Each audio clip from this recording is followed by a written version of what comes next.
A very good afternoon to one and all. So today we'll be finishing the topic on eyelids. The last topic. Today we'll be discussing about ptosis as well as some eyelid tumors. Okay. Ptosis can be asked as a 4 marks question or a 2 marks question for you. So just remember these definitions and grading of ptosis and the names of few surgeries. So ptosis can be either a 2 marks question or a 4 marks question for you in your final exams. Okay. So what is ptosis? Any abnormal drooping of the upper eyelid is called ptosis.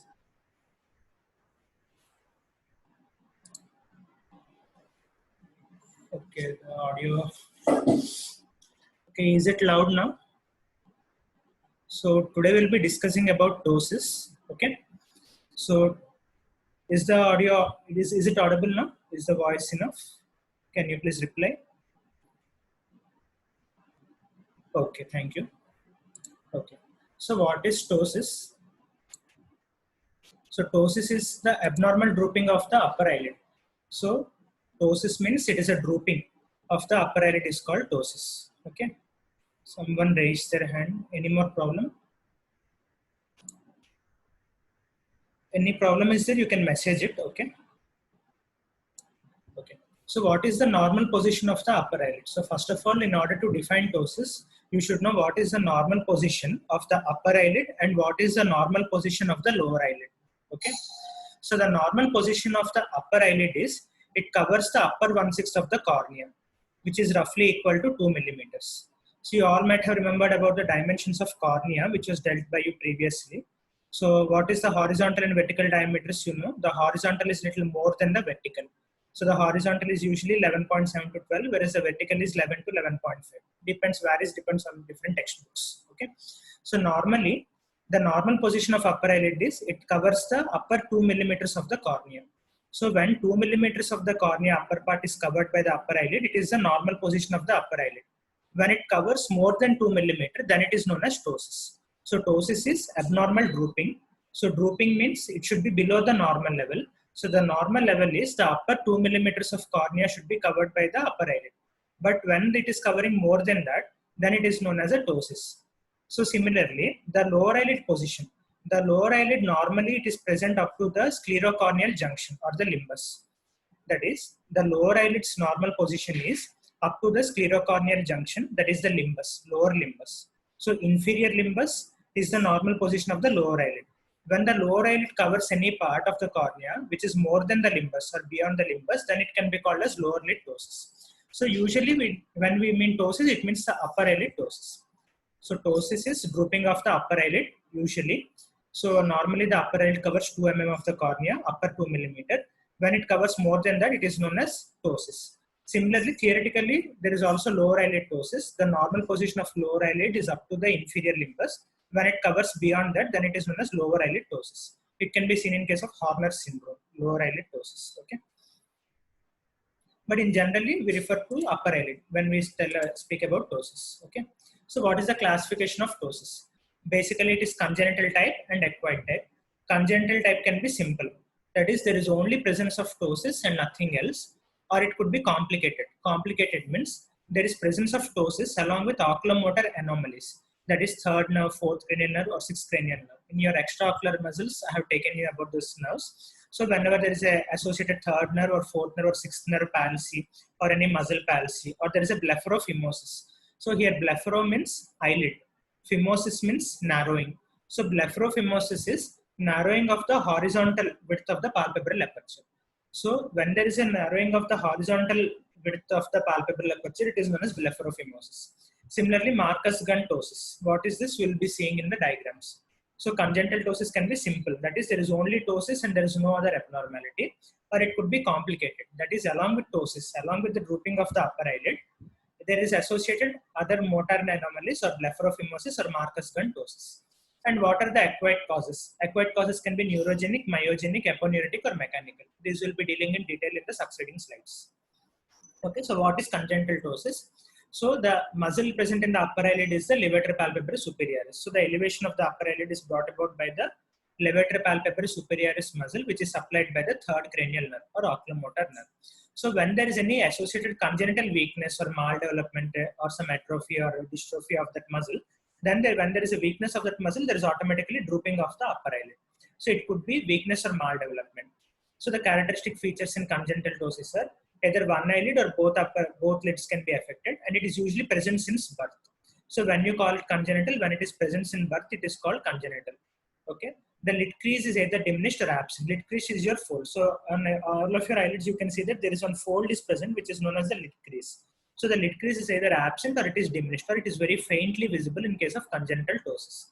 Similarly, there is lid lag on down gaze. So lid lag means when your eyeball is rotating downwards, your eyelid should also follow the eyeball and rotate downwards. So when that is not happening, it is known as a lid lag. So what is lid lag is, normally when the eyeball is rotating downwards, your upper eyelid should also follow the eyeball and it should also gradually droop down. So whenever your eyeball is rotating downwards, but the lid is not falling down along with the eyeball, that is known as a lid lag. So in down gaze, there is a lid lag because the ptotic lid is at a higher place. Because you see in a congenital ptosis, the muscle is weak. Any weak muscle, it goes into atrophy. And later on, it goes into fibrosis. When there is fibrosis of the muscle, it keeps on pulling the lid upwards. So there is lid lag on down gaze. Because of fibrosis of the muscle, because the muscle is weak, since birth, it is not being put into use. As the muscle is not being used, it goes into atrophy and gradually it goes into fibrosis. So when the muscle is fibrosed, or there is a tethering effect, when the muscle is fibrosed, it doesn't relax freely. So the lid is completely kept elevated at a upper position or a little higher position when the eyeball is rotating downwards. That is, there is a lid lag on down gaze. Okay. So this is in contrast to acquired ptosis, in which ptotic eyelid is lower, because here in acquired ptosis, the muscle has been put into use recently because of some trauma or because of some nerve palsy. There is a sudden onset of ptosis. So the muscle has still not gone into any fibrosis. So there is the eyelid is a little lower level compared to the upper eyelid, compared to the congenital ptosis. Okay. So you see, there is a severe congenital partial ptosis.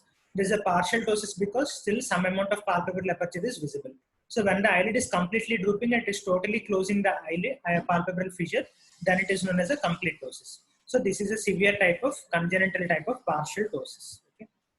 Similarly, congenital ptosis may occur in the following forms. Simple congenital ptosis, there is only drooping of the eyelid. So there may be weakness of, and the other one is complicated congenital ptosis. So one is simple. In simple congenital ptosis, there is only ptosis. There is no other symptom. In congenital ptosis, which is complicated type, there may be weakness of the extraocular muscles, like the superior rectus muscle weakness, or blepharophimosis syndrome. In blepharophimosis syndrome, the horizontal palpebral aperture width is reduced.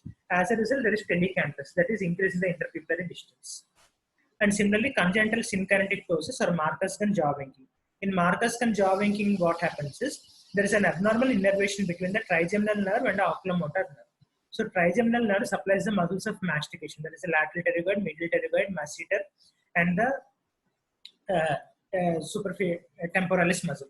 So when there is any chewing movement or mastication movement, that is when we use that lateral and medial pterygoid or the temporalis or else this masseter muscles, then what happens is, due to an abnormal innervation between the fifth cranial nerve and third cranial nerve, there is some retraction of the ptotic eyelid. So that is known as Marcus-Gunn jaw winking ptosis. We'll see in a diagram. So you see, this is the Marcus-Gunn ptosis. So in Marcus-Gunn ptosis is a type of complicated congenital ptosis. It is present since birth. It is complicated because the ptosis is associated with some other phenomena, which is known as jaw winking phenomena. So here what happens is, the trigeminal nerve supplies the muscles of mastication. That is the pterygoids and the masseter and this temporalis muscle. So there is an abnormal innervation since birth between the muscles of mastication and the muscles of the upper eyelid. So whenever the patient performs a chewing movement, or he moves or he clenches his jaw, or whenever he is moving the jaw to one side or the other side, there is retraction of the ptotic eyelid. Okay. So now here you see, in this patient, the right upper eyelid has got a ptosis. See, the right upper eyelid has a ptosis, left eyelid is normal. The right upper eyelid is drooping. So when the patient is making movements of his jaw, here when he is making movements of his jaw, there is elevation of the right upper eyelid. So this is a type of congenital miswiring between the cranial nerves. So this is a congenital ptosis, which is complicated type. Why it is called complicated type? Because it is associated with some other phenomena. Here there is a miscommunication or a miswiring between the trigeminal nerve, which supplies the muscles of mastication, and the third cranial nerve, which supplies the oculomotor, the third cranial nerve, which supplies the levator palpebrae superioris. So whenever there is any jaw movement or mastication, there is simultaneous innervation goes to the third cranial nerve, thereby causing some movements in the upper eyelid. So normally there is a ptosis, but whenever the patient makes any movement of the jaw, there is an elevation of the upper eyelid. So this is known as Marcus-Gunn jaw winking phenomena, and that ptosis is called Marcus-Gunn ptosis. Okay, it can be asked in your PG entrance exam.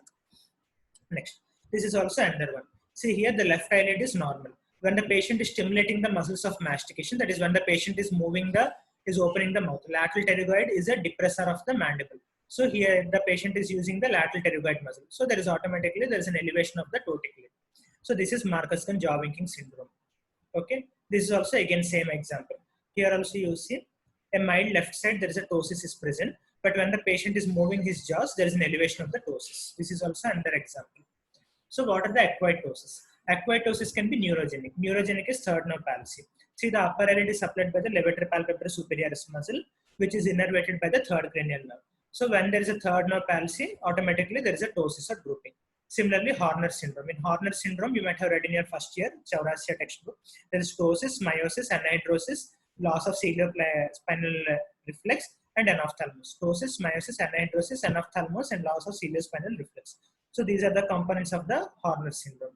Similarly, ophthalmoplegic migraine and multiple sclerosis. These are the various causes of neurogenic acquired ptosis. And what are the acquired myogenic ptosis? Neurogenic is there is a problem in the nerve, that is the third cranial nerve. Myogenic is there is a problem in the muscle. So LPS muscle, there is some problem. So what could be? There could be myotonic dystrophic myotonica dystrophia, or ocular myopathy, oculopharyngeal muscular dystrophy, or myasthenia gravis. It is specifically a neuromuscular junction disorder, and trauma to the LPS muscle, thyrotoxicosis, or Lambert-Eaton syndrome. So these are the various causes of acquired myogenic ptosis. And next one is aponeurotic ptosis. Aponeurotic ptosis is nothing but there is a thing called aponeurosis. Levator palpebrae superioris aponeurosis is present in the upper eyelid, which provides some support to the upper eyelid. So the upper eyelid is supported by two things. One is the tarsal plate, the other one is the LPS muscle, other one is the LPS aponeurosis. So there could be a problem in the LPS muscle itself, or the nerve which is innervating the LPS muscle, or to the tarsal plate, or to the LPS aponeurosis.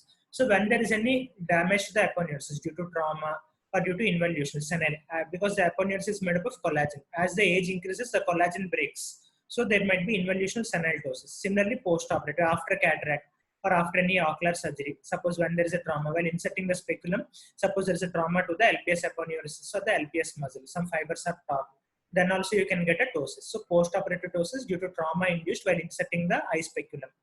Similarly, involutional ptosis, or due to weakness associated with blepharochalasis. Blepharochalasis is nothing but recurrent inflammation of the eyelids. So recurrent inflammation of the eyelids is called blepharochalasis. Due to recurrent inflammation, what happens is the muscle fibers get damaged. As a result, there is a ptosis. Similarly, due to trauma, there is a insertion of the aponeurosis. The rest of the details are beyond your scope for your level. So just to remember the term aponeurotic ptosis, it can be involutional, or due to trauma, or due to blepharochalasis, or due to post-operative. That much is enough. And other causes, mechanical ptosis. So see, this is a neurofibroma. So all of you might have read about neurofibroma, neurofibromatosis type 1, type 2, and all these things. So the typical sign is S-shaped curvature of the eyelid. Here you see, when there is any neurofibroma in the eyelids, that is upper eyelid or lower eyelid, the typical finding is, see, there is an S-shaped deformity of the upper eyelid. Because of the mass occupying one particular quadrant, the eyelid takes an S-shaped curvature because of the mechanical effect or due to the weight of the mass. So this could be a PG bit for you. So S-shaped curvature of the eyelid is seen in case of mechanical ptosis, especially in case of neurofibromatosis of the upper eyelids. Okay. So any lid tumors or multiple chalazion or lymphedema, trachoma, etc., you can see this mechanical ptosis. Okay. So how do you evaluate ptosis? You need to ask about history, onset, whether it is present since birth, or it has an onset of latest onset, or after any trauma, or after any surgery, or any family history. It is said that some collagen bundle weakness runs in families. So there could be a family history of ptosis. Similarly, exclude pseudotosis. Pseudotosis is, suppose one eye is small, microphthalmos or phthisis bulbi. Because of that thing, the eyelid comes to a lower level. Because your eyelid is in a normal position, your eyeball is in a normal position, the eyelid is occupying the upper 2 millimeter of cornea. Suppose there is a microphthalmos and your eyeball is small. When your eyeball is small, automatically the eyelid droops because of mechanical effect. So because it could be of microphthalmos, or because of phthisis bulbi, or enophthalmos, or prosthetic eye, or brotosis, dermatochalasis, it could be pseudotosis, ipsilateral condition. Similarly, suppose there is a contralateral eyelid retraction. Suppose this eye is normal, but this side the eyelid is retracted. So in that case, you will be of an impression that there is a ptosis in this normal eye. So that is a contralateral condition. So contralateral conditions like eyelid retraction or high myopia. In high myopia, what happens is the eyeball is of a larger size. So because the eyeball is very larger size, the lid appears retracted. Because of that, you feel that the other eye has got a ptosis. Similarly in proptosis. So all these things are a little confusing. We'll see them one by one in pictorial representations. Okay. So here you see, this is a prosthetic eye. This is a normal eye. So whenever you see in the first impression, whenever you take a look at the person's face, you think that this eye there is a ptosis. But actually this eye has not got any ptosis. Okay. This is actually pseudotosis because this eye is normal. The left eye is normal. This right eye has got a prosthetic eye. The prosthetic eye is very small in size compared to the normal eye in this case. So the eyelid is drooping. So this is a pseudotosis, not a true ptosis. That pseudotosis is because of a small sized artificial eye. That is the cause of pseudotosis here. This is one example. Okay. Similarly, here you see, here actually when you see, you think that there is a ptosis in the left eye. But actually here this left eye is normal. This is a case of thyroid eye disease or thyroid orbitopathy where there is a retraction of the upper eyelid in the right eye. So here the right eye, there is a eyelid retraction. The eyelid has gone up compared to its normal position. Because of the retraction of the right upper eyelid, you are of the impression that there is a ptosis in the left upper eyelid. So this is again a pseudotosis. Pseudotosis of the left eye because of an apparent retraction of the right upper eyelid. Okay. Similarly, ipsilateral hypotropia. Hypotropia means in your squint classes I have told you. Exotropia means deviation of the eyeball outside. Esotropia means deviation inside. Hypertropia means deviation upwards. Hypotropia means deviation downwards. So in hypotropia, what happens is, in hypotropia, the eyeball is rotated downwards. That means there is either a paralysis of the superior rectus muscle or there is a strengthening of the inferior rectus muscle. So usually when there is a paralysis of the superior rectus muscle, there is also some associated weakness of the LPS muscle, levator palpebrae superioris. So there is some amount of drooping of the upper eyelid or ptosis. So left pseudotosis. Okay. Here because there is a squint, because there is a hypotropia, that pseudotosis is present in that case. Okay. Any doubts you can ask. Okay. Similarly, brotosis. So here you see the eyebrow. Here actually the eyelid is normal, the lid crease is normal, but the eyebrow has descended down. So there is a condition known as brotosis. In eyebrotosis, what happens is this eyebrow itself comes down. So how to differentiate this? Your eyebrow is usually present at the supraorbital ridge. So if your eyebrow is present at a level below the supraorbital ridge, then you can say that it is a brotosis. And here the eyelid is actually normal, but because of the brotosis, because your eyebrow has come down, automatically because of that the eyelid has come down. But it has got nothing to do with the eyelids. Here the eyelids are absolutely normal, LPS muscle is normal, the oculomotor nerve is normal, everything is normal. But his eyebrow is at a lower level. Because of that, that eyelid appears as if it has come down. Okay, that is brotosis. Similarly, dermatochalasis. So dermatochalasis is nothing but in old age people, what happens is there are usually fat is present. So fat is present in 3 compartments in the upper eyelid and 2 compartments in the lower eyelid. So usually there is some amount of fat. That fat is present in the orbital fat is present as 3 compartments in the upper eyelid and 2 compartments in the lower eyelid. This all the entire orbital fat is bounded by a collagen membrane. Okay, orbital septum. So in old age, what happens is this orbital septum gives away. So when this orbital septum gives away because of collagen weakness in old age, this orbital fat protrudes through the gap. So imagine that these knuckles are the orbital fat and this is the orbital septum which is present like this. In old age, what happens is the orbital septum's collagen gets degraded.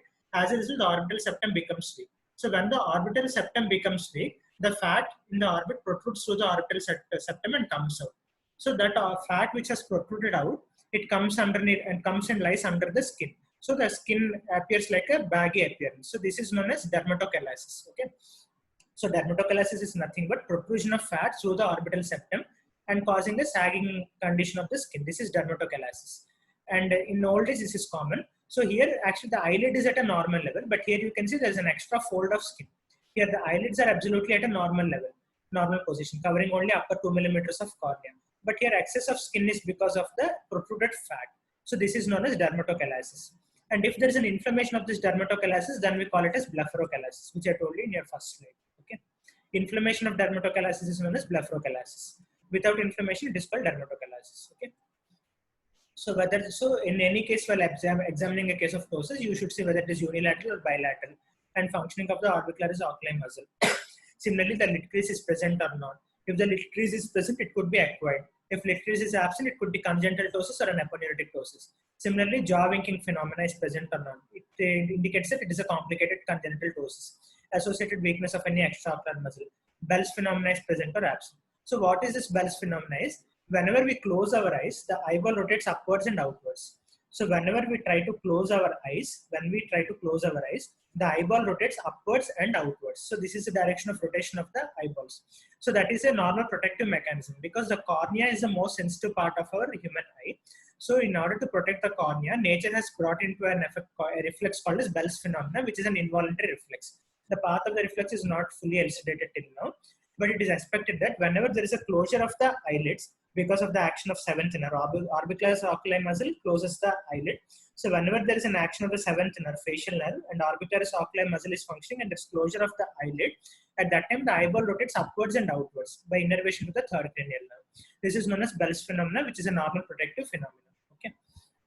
So see how to record the position of upper eyelid, that we'll see in subsequent diagrams. So measurement of amount of degree of ptosis. So here you can see that. So normally the upper 2 mm of the cornea is covered by the normal eyelid. But here in a ptotic eyelid, it is covering more than 2 mm. Suppose up to here it is 2 mm. Suppose it is covering 4 mm extra. So then you can say that it is a 4 mm of ptosis. So normally the upper eyelid covers up to the upper 2 mm of the cornea. In ptosis, what happens is the lid covers more than the 2 mm of the cornea. So here this right eye is normal, which is covering only up to 2 mm, but left eye is covering more than 2 mm. So now you will lift this, you will put a scale here on this upper eyelid, and you will passively with your finger, you will lift this upper eyelid. When you lift this upper eyelid and bring it to the normal position, that is here 2 mm, and you measure the difference, how much of measurement it has grouped. It is 2 mm or 3 mm or 4 mm. Based on that, you grade the ptosis. Okay. So how to measure ptosis is normally it covers the upper 2 mm of the cornea. So you take a scale and passively with the finger, you lift the eyelid and bring it to its normal position, that is up to 2 mm. And on the scale, you take a measurement of how many millimeters has the eyelid to be lifted above in order to come to its normal position. So that will be your amount of ptosis. If it is 2 mm, it is called mild ptosis. If it is 3 mm, it is called moderate ptosis. If it is 4 mm and above, it is called a severe ptosis. Okay. So measurement. The difference between vertical height of palpebral aperture is called, in both eyes can be done, or measurement of the amount of cornea caught by the upper lid. There are different techniques. So you can either measure the palpebral aperture height, or you can measure this one, how much it has drooped. So this is the easier method. So this is the normal position is up to the upper 2 mm. You measure, you mark a level up to the upper 2 mm of cornea. You gradually elevate that drooped eyelid with your finger, and you see how many millimeters on scale the eyelid has to be lifted up to come to the normal level. Thereby, that is a very easy method to measure. Okay, so here you see. So this is a ptotic eyelid, this is a normal eyelid. So now you put the same scale on here and you lift this eyelid. When you lift this eyelid, you see how many millimeters it has to be lifted to come to this normal place. That is one method. Other method is you measure the palpebral aperture here and the palpebral aperture here. Suppose here it is 10 millimeter and here roughly it comes about 8 millimeters. So there is 2 mm of ptosis here. So that is how you can measure. Okay, there are different methods. So similarly, there is a thing called margin reflex distance. So what is this margin reflex distance is when the eye is looking straight in the primary gaze. I told you in squint class what is the primary gaze. The optical axis of both eyes are parallel to one another and both eyes are looking straight with the head erect. That is known as the primary position. When the eyes are looking in the primary position, you show a torchlight into the eye. I told you the Hirschberg's corneal reflex test in the squint classes. So you can see here the pupillary reflex is falling exactly on the center of the eyeball here. So now you take a scale and measure the distance in millimeters from this pupillary reflex to the highest point of the upper eyelid, or exactly at the center of the eyelid, and you measure the distance. Okay. So margin reflex distance. So what is this margin reflex distance is when both the eyes are looking straight in the primary gaze, you throw a torchlight onto the eyeball. So when you throw a torchlight, the pupillary light reflex, the light reflex of the torchlight falls in the center of the pupil. Now you take a scale. With the scale, you measure the distance between this light reflex and the center of the upper eyelid margin. So here you see almost 1, 2, 3, 4, 5 millimeters is the distance between the upper eyelid center part and this pupillary reflex. But here it is roughly some 1 millimeter. So normally it is 4 millimeters, 4 to 5 millimeters. So as it is less than normal, here you can say that it is a ptosis. So that is margin reflex distance. So margin reflex distance when eye is in primary position, measure the difference between the corneal right reflex and central portion of the upper eyelid. So that is one more thing how you can measure ptosis. Okay. So this is the MRD. From the center of the reflex to here, you will measure. Okay. So here you can see this is a normal, this is mild ptosis, this is moderate ptosis, this is severe ptosis, because here completely the pupillary right reflex is not at all visible. Okay, that is how you grade it. So usually less than 2 mm of ptosis we say mild, 3 mm we call moderate, 4 mm we call severe. Okay, upper eyelid it covers the pupillary region, interferes with much vision, it is more severe because it can cause amblyopia. What is amblyopia? I told you in your squint classes.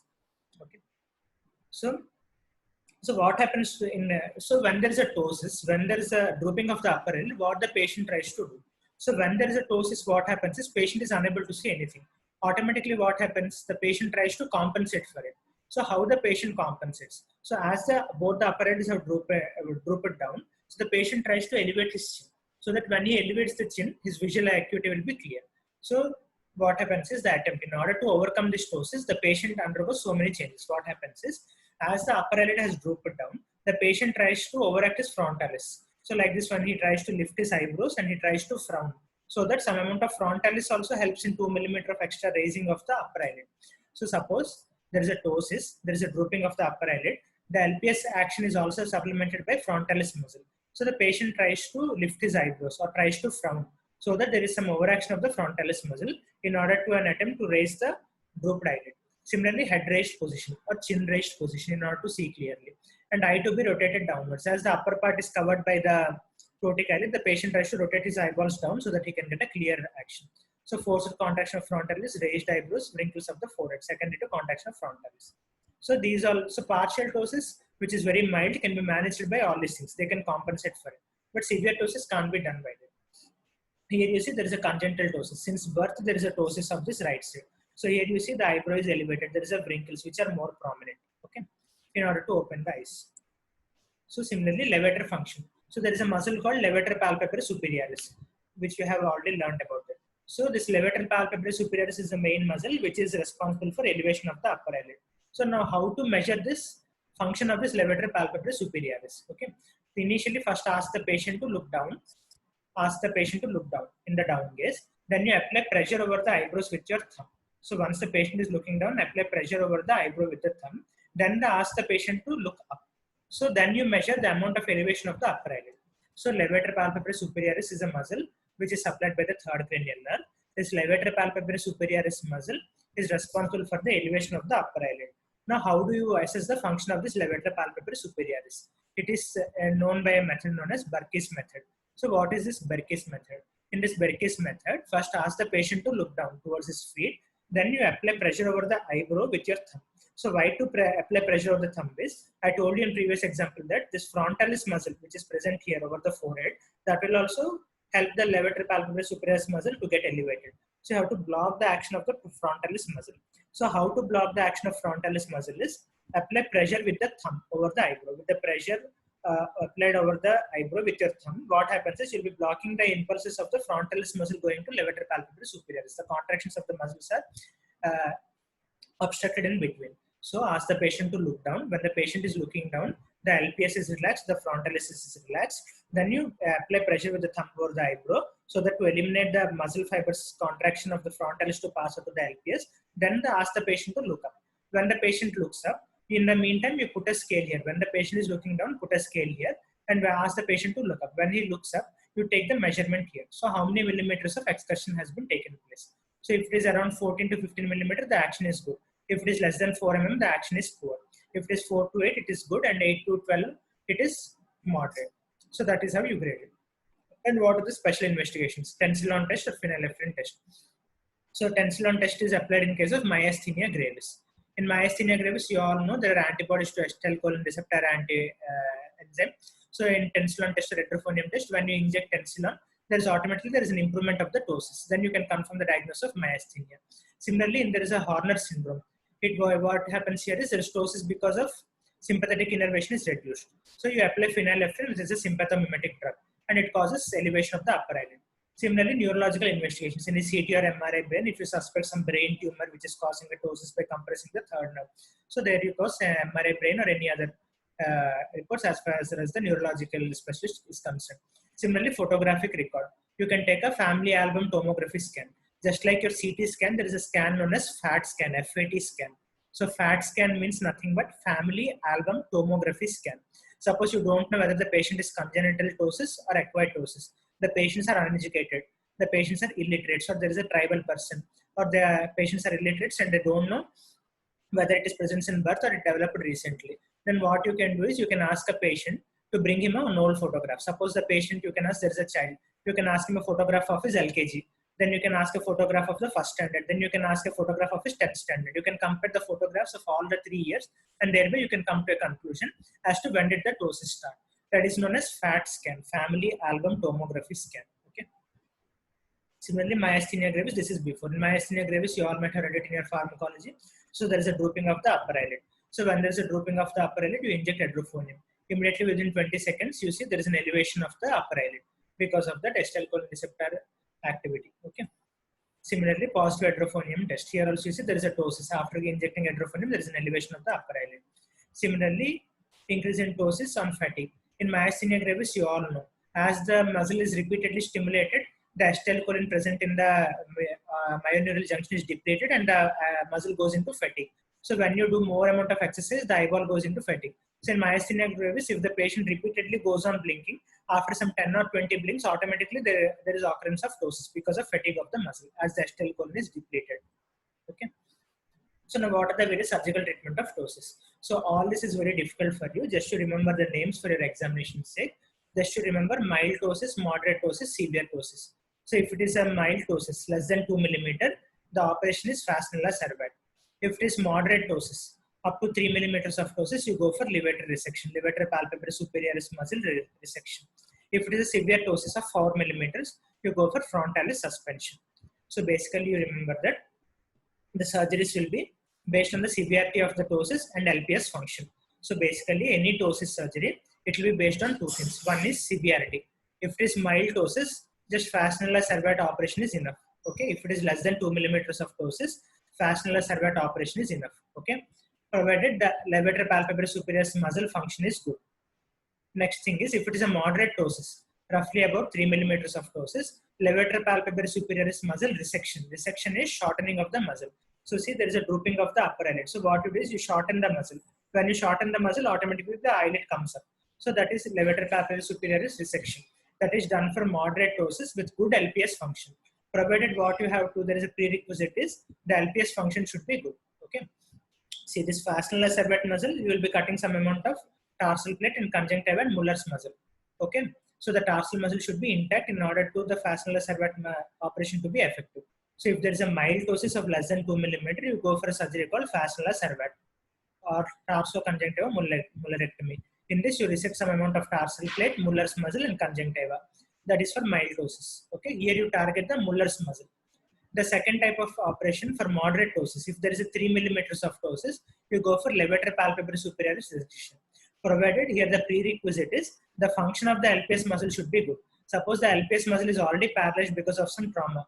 There is no use of resecting the muscle because the muscle is already paralytic and the muscle will not be able to move. Okay. So for any moderate ptosis, you go for LPS resection, provided the muscle is not paralyzed. The muscle function is good. Similarly, for severe ptosis, that is more than 4 millimeters of ptosis, you go for frontalis suspension.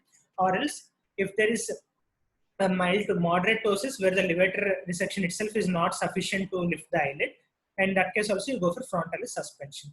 Or if there is a paralysis of the levator palpebrae superioris muscle also, you go for frontalis suspension. Okay, what is this? We'll be seeing in diagram. Okay, just remember mild ptosis, moderate ptosis, severe ptosis. Mild ptosis is less than 2 millimeters of ptosis, Fastenella Servat. Moderate ptosis is 3 mm of ptosis, you go for LPS resection.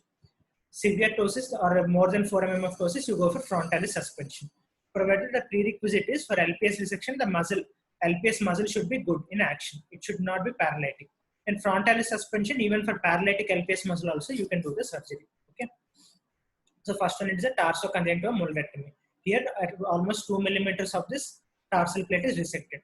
So it is 1:2 ratio. Suppose 1 mm of the tarsal plate you cut, there will be 2 mm of improvement of ptosis. Suppose 2 millimeters of tarsal plate you resect here, there will be 4 mm of improvement of the ptosis. So roughly that is a rule of thumb. So for mild ptosis, roughly 2 mm of ptosis if it is present, you can do that. So if there is a ptosis of 2 millimeter, for roughly 1 millimeter of tarsal plate conjunctiva, you resect. So when you resect 1 mm, automatically ptosis improves by 2 mm. That is a rule of thumb. Okay, that is the first one for mild ptosis. Similarly, levator resection. So levator resection is done for moderate and severe grade of ptosis, but with good levator function. If the levator palpebrae function is poor, or if the levator palpebrae superior muscle is poor, palsied, or it is having paralysis, that is a contraindication for LPS resection. Because here the principle is, when the levator palpebrae muscle should be good, only when the muscle action is good. If you do any surgery on the muscle, there will be some improvement. Suppose the muscle itself is paralyzed, there will be no use whether you resect it or recess it. So you got the logic, no? So in levator palpebrae resection, the prerequisite is the function of the muscle should be good. Only when the function of the muscle is good, if you do any surgery on it, it will be acting and you can get the result. So when it can be done for moderate and severe grades of ptosis, provided the function is good. Okay. So for moderate ptosis, depending on the LPS function, the function is assessed by Burki's method. How much of resection to be done? 16 to 17, 18 to 22, 23 to 24. All this you need not remember. This is just for completion's sake. For severe ptosis with good levator function, almost 24 mm of LPS resection can be done. You need not remember this values. You just remember that levator resection is done for moderate ptosis and severe ptosis. That is 3 mm of grouping and 4 mm of grouping. But provided prerequisite is that the LPS function should be good. Because when the function of the LPS muscle is poor, there is no use how many surgeries you do on the muscle. Okay, that is the logic there. So there are two techniques for LPS resection. Either you go by the conjunctival approach, which is known as Blaskowitz operation, or you go by the skin technique that is known as Everbush operation. This can be asked in your PG entrance examinations. What is the skin approach known as Everbush operation? Like that. Okay. That was about that LPS resection. So here you see some amount of LPS is resected, and that is resutured. So the muscle is shortened. As the muscle is shortened, the action is improved. Okay. Other one is frontalis sling operation or bro suspension. So this is done in case of severe ptosis with no levator function. So when there is no LPS function, in severe cases, you can do frontalis sling. Okay, when there is no levator function, you can do frontalis sling. Or in case of severe ptosis where LPS resection has failed also, you can go for frontalis sling. Here you can do fascia lata. Fascia lata is the best material which is accepted, which is harvested from your thigh. In your first year anatomy, you might have read fascia lata. It is present in your thigh, from where it can be harvested and it can be placed. If fascia lata cannot be harvested, you can go for a silicone rod implantation. It can be done in Marcus-Gunn jobbing phenomena, blepharophimosis syndrome, or severe ptosis with no levator function. Here, what you do is you take a silicone sling like this. You anchor the levator palpebrae superior muscle to the frontalis muscle. Here, the principle is there is poor levator function. The LPS muscle is paralyzed here. So, what you do is you take the help of frontalis muscle to act upon the LPS muscle. So, how you do is you take a sling with help of a silicone rod or fascia lata. You anchor the sling to the LPS muscle, and you take that sling and tie it to the frontalis muscle. So whenever there is a contraction of the frontalis muscle, automatically the eyelid will be elevated. So that is the logic behind here. So when there is a weakness of the LPS muscle, what you do is you anchor the frontalis muscle with this LPS muscle with a sling. When you anchor that like that, when there is a contraction of frontalis, there is automatically an elevation of LPS muscle. So it can be done in case of a pentagon shape, which is known as Fox pentagon, or it can be done in case of a two triangles, which is known as Crawford's triangle. So you can anchor it 2 times like this, or you can anchor it directly in case of a one pentagon, Fox pentagon or Crawford's triangle. Okay, so this is a pentagon, Fox, F-O-X, Fox pentagon. Or if you take 2 triangles, instead of this pentagon, you can take it in case of 2 triangles. So like this one triangle, like this one triangle. That is called Crawford's triangle. C-R-A-W-F-O-R-D, Crawford, C-R-A-W-F-O-R-D, Crawford's triangle. Okay. So treatment of acquired ptosis. Acquired ptosis, usually any neurogenic ptosis. Suppose there is a third nerve palsy and a patient is a diabetic, you wait for 3 to 6 months. Usually the nerve palsy is recovered by 6 months. Even after 6 months it is not recovering, then you can plan for some surgery. So for neurogenic ptosis, always wait for 6 months. Surgical procedure only when it is required only you do, or as unnecessary don't do surgery. For Horner syndrome, you can do Fastenal cervical.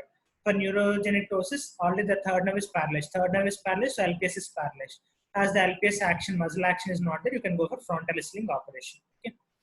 So that is about ptosis in brief. So what is ptosis? Drooping of the upper eyelid is called ptosis. There is also a condition called lower eyelid ptosis, which is seen in case of Horner syndrome and some other conditions. So normally the upper eyelid covers up to the upper 2 mm of the cornea. Anything beyond that is known as ptosis. So what are the symptoms and what are the various types, congenital type and acquired type, and how do you measure it? Margin reflex distance or measuring the palpebral aperture height, and how to measure LPS function by Burki's method, and what is the treatment of ptosis? Usually for it is case of a neurogenic ptosis, wait for 6 months. Surgical ptosis, it is based on the type, mild, moderate, or severe ptosis. For mild ptosis or Horner syndrome, go for fascicular servate operation. If it is a moderate or severe ptosis, go for LPS resection, provided the action of LPS muscle is good. If there is a severe ptosis, you go for frontalis sling if LPS resection has failed. Okay, that is about ptosis in brief. If these many points you write in your 4 marks question, that is more than enough for you. What is Marcus-Javinkin phenomena? They may ask us a 2 marks question. So when there is a misinnervation congenitally between the trigeminal nerve and the oculomotor nerve, so whenever the patient moves his jaws, muscles of mastication, there is an elevation of the ptosis. That is known as Marcus-Javinkin phenomena. Okay, these 10 points you write in your ptosis in your exam, 4 marks, you will be getting some 3 or 3.5. Okay. Now, coming to the last topic, what are the various tumors of the eyelid? It is for completion's sake. All these tumors again you'll be coming across in your general surgery. In your general surgery eyelid topics and your malignancy topic, you'll be coming about basal cell carcinoma, squamous cell, malignant melanoma, all these things. The sebaceous gland carcinoma is specific for the eyelids. The rest of all are common for all the things, like whether it be orthopedics or ENT, or in ENT also you'll read about it. Everything you can write the same topics here also. And this papilloma, hemangioma, this precancerous things, and all these are better dealt with in general surgery. Here we'll just for completion's sake, on the eyelid we will see. Okay. So this is a molluscum contagiosum lesion, just like a spotter you see. So what is molluscum contagiosum? Multiple pale, waxy, umbilicated nodules, which you might have read in your Anantana and in your microbiology. So multiple pale, waxy, umbilicated lesions caused by this smallpox virus, cowpox virus. Cowpox virus, it is known as molluscum contagiosum, which is present as a lesion here. Okay. For that, what you do is treatment is cauterization from the base. That is the treatment for molluscum contagiosum. So this is a xanthelasma. Xanthelasma is nothing but lipid accumulation in the skin. This is usually seen in diabetics and also in hypercholesterolemia. Treatment is nothing, just conservative and lipid control. Similarly, non-pigmented intradermal nevus. Nevus is nothing but mole. The scientific term is nevus. Whatever mole you have in your 10th class certificate, you might have written for identification's sake. A black mole on the forehead, a black mole on the right arm, and nothing. So that mole we call it technically as nevus. So nevus can be located at various positions, intradermal, junctional, etc. Different locations will be there. So this is an intradermal nevus which is non-pigmented type. Nevus might not be always pigmented. So that thing you have to remember. Okay. It could be dermal nevus or a junctional nevus. So this is a junctional nevus which is more pigmented. As the junction is nothing but it is the junction of the epidermis and the dermis. At the junction of epidermis and dermis, when the melanocytes proliferate, you get a lesion called as nevus. Nevus is nothing but it is excessive proliferation of the melanocytes. So if the melanocytes proliferate at the junction of epidermis and dermis, it is called a junctional nevus. The peculiarity of this is this junctional nevus is more prone for malignant transformation. That is melanoma. Melanoma are more common in case of junctional nevus. So always go for a biopsy. Junctional nevus are usually pigmented. When you go for deep, dermal nevus or intradermal nevus is usually non-pigmented because the melanocytes usually lose pigmentation deep down. Okay. This is a keratoacanthoma. Keratoacanthoma is a very painful lesion which rapidly grows over 2 to 3 weeks, and it forms a central ulcer at the center, and it heals by forming a scar in 3 months. This will be a 4 marks question for you in your general surgery, but not in ophthalmology.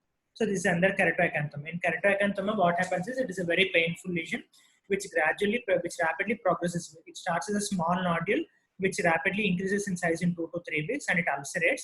And in this ulcer, a crater is formed which is filled with keratin, and rapidly it heals in 3 months by leaving behind a scar. Okay, that is keratoacanthoma, which is a painful condition. It is more dealt in detail in your general surgery. Similarly, capillary hemangioma, port vein stem, nevus, flammus, all these things will be dealt in dermatology as well as general surgery. Ophthalmological point of view is this capillary hemangioma can cause mechanical ptosis because of that one. And because of this mechanical ptosis, what happens is the vision, child may go into amblyopia because eyelid is closed. That is one thing. And one more thing is because of this pressure in this circulation along this blood vessels around the ophthalmic artery, there may be raised episcleral venous pressure which can cause glaucoma. So that is one more thing with capillary hemangioma. In capillary hemangioma, what happens is there is a backward pressure transmitted to the arteries, capillaries, and venules. So thereby leading to increased pressure in the episcleral veins, thereby mechanically or because of this hemangioma, that may lead to increased pressure and can cause glaucoma secondarily. And this is a small capillary hemangioma. Usually it heals by itself by 3 months, or when the child age increases by 6 years, it heals by itself. And some pediatricians advocate prescribing propranolol, which is a beta blocker for reducing this, and some go for laser therapy. Okay. And this is a hemangioma, vascular tumors, telangiectasia, cavernous hemangioma. Okay. This is an actinic keratosis, premalignant lesion. This is a xeroderma pigmentosa, which the disease. In these patients, they mostly have for basal cell carcinomas is more common here. So this basal cell carcinoma, you have to remember a few points about this.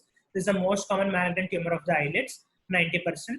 So it involves the lower eyelid more common, especially the medial canthus, mostly seen in elderly people, white skin in Australia, and sun exposure where it is more, there it is more. It can be of 4 types: non-ulcerated, sclerosing, or nodule ulcerated or pigmented type. And the ulcer found by it is called rodent ulcer. It has a pearly rolled margins. In your ESDA surgery, in your general surgery textbook, if you take, it will be given in more detail. So this is a basal cell carcinoma, rodent ulcer. So primary treatment is local excision because there is no metastasis to this. Is a local one. It doesn't metastasize to the lymph nodes. So it remains here only. But it is called a rodent ulcer because it burrows behind and destroys all these things. All the adnexs, ocular adnexs are destroyed by this basal cell carcinoma. So the best treatment is surgery for it. And radiotherapy and cryotherapy is done only if surgery is not possible, only for palliation. Okay.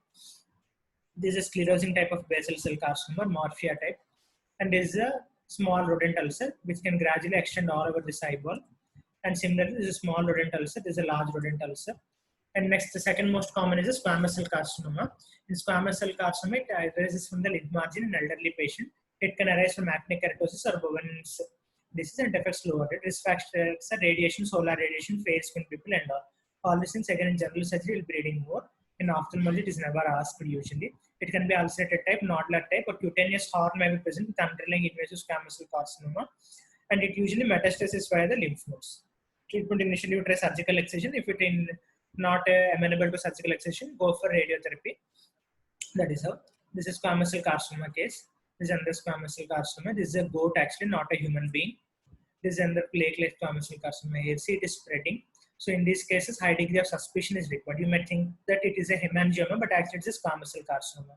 So any elderly patient, since long standing it is present, already known case of immunocompromised patient, and exposure to risk factors like solar radiation, etc. is present, you better think of a squamous cell carcinoma in place of a hemangioma. If it is a child, think of a hemangioma. If it's an elderly patient, think of a squamous cell carcinoma, and always better go for a biopsy. Better rule out the malignancies first, because unless it is too late. This is an ulcerating type. Sebaceous gland carcinoma. This is dealt only in ophthalmology part. It arises from the meibomian glands. So meibomian glands are glands of Zeiss and Moll, and also the meibomian glands that secrete sebum. So along with sebaceous meibomian glands of Zeiss and Moll can also be affected with this. It is usually present as a nodule, which can be mistaken for a chalazion, and is most frequently present on the upper eyelid because the number of meibomian glands are more in the upper eyelid compared to the lower eyelid, and rarely it can be present as a clonic blepharitis. Treatment is surgical excision with reconstruction is the most common treatment for this one. So here you see initially it presents as a small nodule, gradually increases in size. It has a high mortality rate. It spreads via lymph nodes to lungs and bones. So due to pulmonary lung metastasis, it can cause respiratory depression and death of the patient usually within 5 years from the onset. That's why you should be very careful dealing with these conditions. And it is more common in India. So it can present as a nodule which can be mistaken for chalazion. This is a nodular type of meibomian carcinoma which got ulcerated. This is a very large one, and this is a diffuse type. You can see here multiple parts. Enter this one, conjunctiva is involved. So here what we take a biopsy is called a map biopsy. In map biopsy, what we do is we take almost some 14 to 20 spaces from this part, this part, this part. Some almost 14 to 20 locations on this conjunctiva. We take samples, and those samples we send. At least if one sample is positive from the map biopsy, then we can go for extensive excision of this one followed by radiotherapy. Okay, this is an ulcerating gland of Zeiss. And last one is malignant melanoma. Malignant melanoma can arise de novo or can arise from the pre-existing nevus. It can be lentiginous malignant type, superficial spreading type, or nodular type. So this nodular type and a non-pigmented type is the most malignant type. Metastasis is spreads to the lymphatics or bloodstream. And treatment is it is a radio-resistant tumor. Therefore, surgical excision with 10 mm of clear margins. Which frozen section biopsy is more important. This is a nodular melanoma. This is a Kaposi sarcoma. This is seen in case of this is a Kaposi sarcoma. Appears like melanoma, but it's not a melanoma. Kaposi sarcoma is usually a vascular malformation, but is usually seen in case of HIV-associated people. In HIV people, this Kaposi sarcoma is present, but it looks like melanoma, but it is actually a vascular malformation. Okay, thank you. That's about today's class. Any doubts you have, you can message. Okay. Any doubts? Tumors are not of much importance for you. Just remember about the ptosis. Ptosis, you remember the definition of ptosis: normal position of the upper eyelid, normal position of lower eyelid. And what are the various types of ptosis, classification, congenital and acquired, and how do you assess the ptosis? The Burkitt's method for LPS section, margin reflex distance, how you will measure that one, how you measure ptosis, what is mild ptosis, what is moderate ptosis, what is severe ptosis, 2 millimeter, 3 millimeter, 4 millimeter. What are the various surgeries you do? 2 millimeter fascial servate, moderate and severe levator resection, provided LPS function is good. Severe ptosis, if LPS function is good, you can try for LPS resection. If it is poor, go for frontalis. So that is about today's class. Any doubts you have? If there are no more doubts, we'll call it a day here.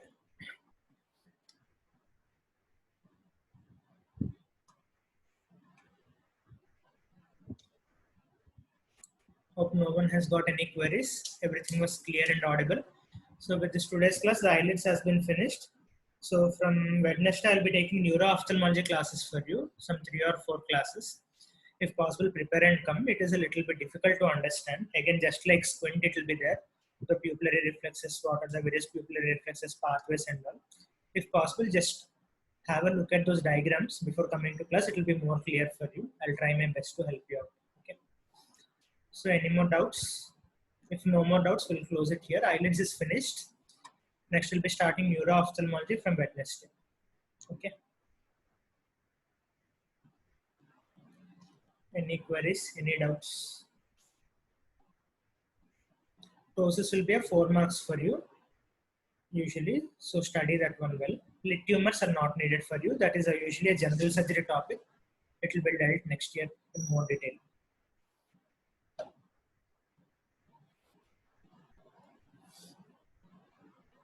Hope everything is clear. No more doubts. Okay. We'll stop it here. Thank you all.